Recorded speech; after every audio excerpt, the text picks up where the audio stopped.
Railway स्थानकावरतील जे ध्वनिक्षेपण आहे तिथं गणेशाची आरती किंवा गणेश बाप्पाची महती सांगणारे शंकराचार्य यांचे रचित गणेश पंचरत्न असे विविध आरत्या गाणी किंवा कहाण्या तिथे सांगाव्यात अशा पद्धतीने आपण मागणी केली। काय नेमकी मागणी आपण काय म्हणतो?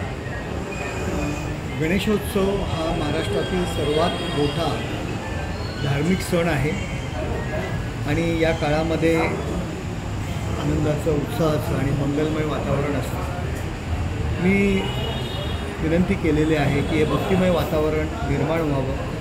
रेल्वे स्थानकांवर जे काही ध्वनिक्षेपक यंत्रणा आहे याद्वारे गणपतीची गाणी, श्लोक, गणेशाच्या प्रार्थना प्रसारित कराव्यात। आत्ता नुकतंच आपल्या ज्येष्ठ गायिका अनुराधा पौडवाल यांनी लंडन येथे जे हाऊस ऑफ कॉमनमध्ये गणेशाचं स्तुती शंकराचार्यांनी रचित गणेश स्तुती गायलेली आहे त्याचंसुद्धा त्या ठिकाणी त्या ध्वनिक्षेपक यंत्रणेवरती लावावं, जेणेकरून लोकांमध्ये आनंदमय, मंगलमय आणि भक्तिमय जे वातावरण आहे ते आणखी चांगलं होण्यामध्ये त्यास मदत होईल।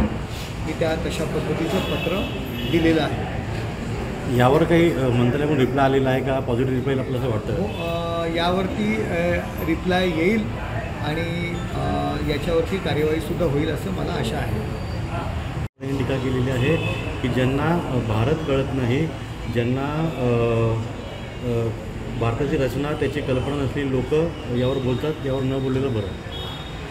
काय मला काय कळलं नाही। आव्हाडांनी याच्यावरती असं म्हटलेलं आहे की भारताची रचना त्याची कल्पना नसलेली लोक असं बोलतात, त्यावर जास्त म्हणजे त्यांचा विरोध आहे का या सगळ्या? त्यांनी विरोध करावा की मी जी काही मागणी केलेली आहे त्याला विरोध करावा त्यांनी। आता भारतीय गणेश स्तुती किंवा गणेशाची गाणी ध्वनिक्षेपकावरती लावावी ही जर मागणी केली तर भारत कळत नाही हा काय विषय? आता ते मुंबऱ्यामध्ये गेलेले आहेत उभं राहण्याकरता, परंतु त्यांनी पण आयुष्याची सुरुवात गणेशोत्सवापासून सुरू केलेली आहे। मुंबऱ्यामध्ये मतं पाहिजेत म्हणून दहीहंडी उत्सव जो सुरू केला होता तो त्यांनी बंद केला। हिंदू धर्माचे सण त्यांनी जे सुरू केलेले त्यांनी बंद केले। आता यात भारत कळणं आणि ना कळण्याची काय गोष्ट आहे? माझ्यावरती केली का टीका? कधी केली? आज सकाळी। हां, आता ते कदाचित त्यांना मतांसाठी लाचारी त्यांना पत्करायचे, त्यात मी आता काय बोलू शकतो?